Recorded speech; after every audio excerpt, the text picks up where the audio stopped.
திருச்சிற்றம்பலம். தென்னாடுடைய சிவனையை போற்றி, எந்நாட்டவருக்கும் இறைவா போற்றி. அனைவருக்கும் வணக்கம்.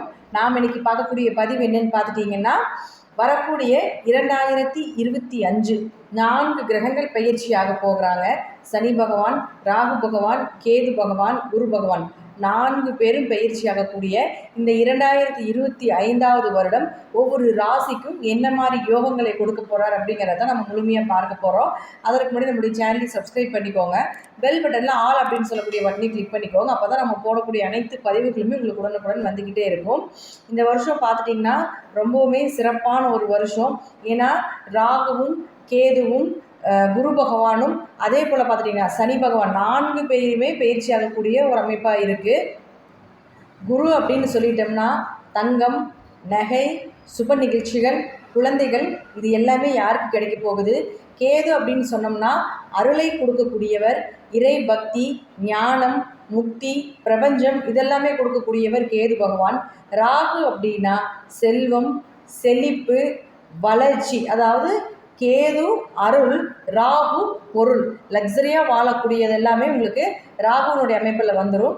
சனி பகவான் முழுக்க நமக்கு அனுபவங்களையும் கொடுத்து அதே போல் நம்மளை நல்ல ஒரு சிலையாக சிற்பியாக இருந்து நம்மளை சிலையாக செதுக்கக்கூடியவர் சனி பகவான். இப்போ இவங்க 4 பேருமே மாறக்கூடிய காலகட்டங்களில் யார் யாருக்கு என்னென்ன கிரகங்கள் நல்லா இருக்காங்க, யாருக்கு என்ன கிடைக்க போகுது அப்படிங்கிறது ஒவ்வொரு ராசிக்கு மூலமாகவும் நம்ம பார்க்கலாம். தனுசு ராசி அன்பர்களே, இந்த வருடம் 2025 உங்களுக்கு உண்டான ஒரு வருடமாக இருக்குது அப்படிங்கிறதுல மாற்றம் இல்லை. 7.5 சனி முடிஞ்சுது.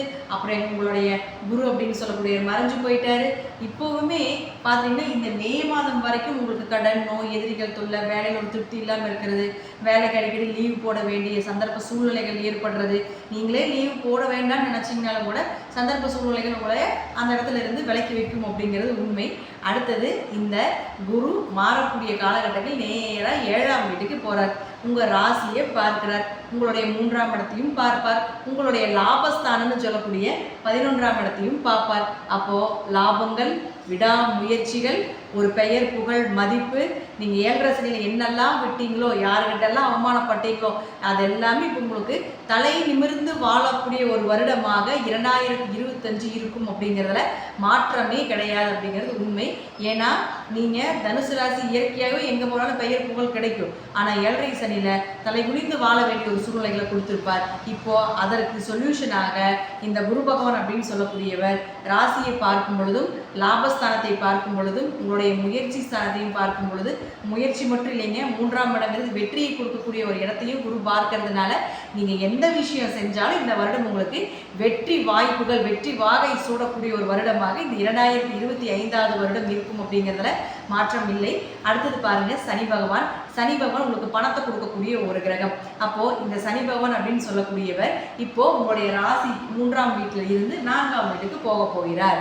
அப்போ 4ஆம் இடத்தில் சனி இருக்கக்கூடியது கொஞ்சம் உங்களுக்கு நோய் தொந்தரவுகள், ஆரோக்கிய குறைபாடுகள், அம்மாவுக்கு உங்களுக்கு கருத்து வேறுபாடுகள். ஏன்னா 4ஆம் இடம் அப்படிங்கிறது ஒரு கேந்திர வீட்டில் பாவகிரகமான சனி பகவான் இருப்பது ஒரு நல்ல அமைப்பு தான். வீடு, மனை, சொத்து சுகங்கள் வாங்கக்கூடிய ஒரு அமைப்பு, அதே போல் வண்டி வாகனங்கள் வாங்கக்கூடிய ஒரு அமைப்பு, ஒரு இடம் விட்டு ஒரு இடம் மாறுதல், ப்ரொமோஷன் சார்ந்த விஷயங்களை ஏற்படுத்தி கொடுக்கக்கூடிய ஒரு அமைப்பு, இதெல்லாமே ஏற்படுத்தி கொடுப்பார் சனி பகவான்.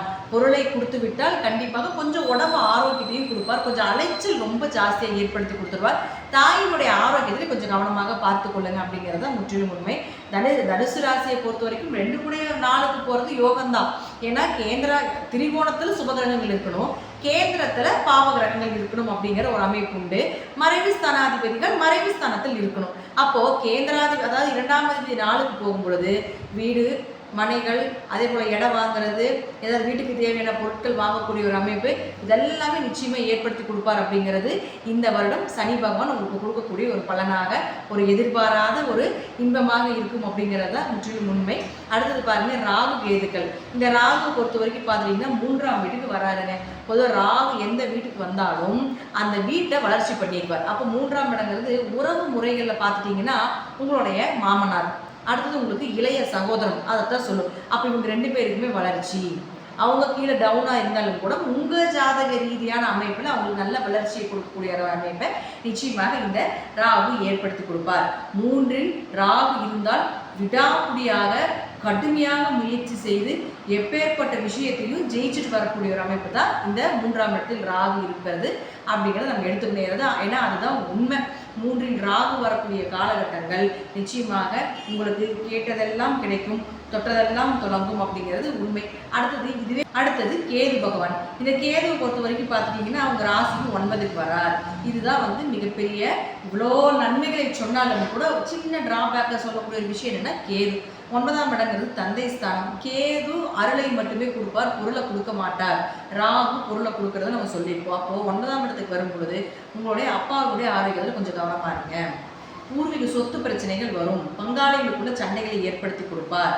இதே இல்லைங்க நாங்கள் பூர்வீகத்தை விட்டு வெளியே போகிறோம், நான் வேலைக்காக வெளிநாடு போகலான் இருக்கேன், படிப்புக்காக வெளிநாடு போகலான் இருக்கேன், உயர்கல்விக்காக வெளிநாடு வெளியூர் தன்னுடைய சொந்த ஸ்டேட்டை விட்டு போகிறது, சொந்த ஊரை விட்டு போகிறது, மாவட்டத்தை விட்டு போகிறது, இந்த மாதிரிலாம் இருந்தீங்கன்னா இந்த கேது உங்களுக்கு சப்போர்ட் பண்ணுவார். அந்த இடத்துலேருந்து ஒரு இடம் மாற்றம், அதே போல் ப்ரொமோஷன் வாங்கி போகிறது, அதே போல் இந்த மாதிரி ஒரு இடம் மாற்றத்திற்கும் ஒரு பணி மாற்றத்துக்கும் நிச்சயமாக இந்த கேது சப்போர்ட் பண்ணி கொடுக்கும். ஏன்னா 9இல் கேது இருக்கும்பொழுது இந்த மாதிரி விஷயங்களை நிச்சயமாக ஏற்படுத்தி கொடுப்பார். ஆனால் இருப்பினும் பூர்வீக சொத்து பிரச்சனைகளும் பங்காளி சார்ந்த உறவுகள் ஏதாவது சொத்துக்காக அண்ணன் தம்பிகளுக்குள்ளேயே ஒரு சண்டை சச்சரவு வர்றதுக்கு உண்டான வாய்ப்புகளும் உண்டு அப்படிங்கிறத முற்றிலும் உண்மை.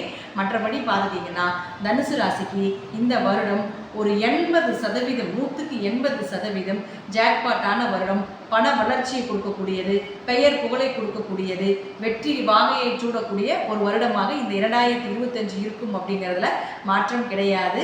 இது முழுக்க முழுக்க உங்கள் ஜாதகத்தில் தசாபுத்தி நல்லா இருந்தால் நான் சொல்வதை விட இன்னும் மீண்டும் அதிகமாக நன்மைகள் நடப்பதற்குண்டான வாய்ப்புகளும் உண்டு அப்படிங்கிறத நான் சொல்லிக்கிறேன். வாழ்த்துக்கள், நன்றி. மீண்டும் ஒரு நல்ல பதிவில் சந்திக்கலாம். திருச்சிற்றம்பலம், தில்லையம்பலம், ஸ்ரீ நரசிம்மர் திருவடிகளே சரணம்.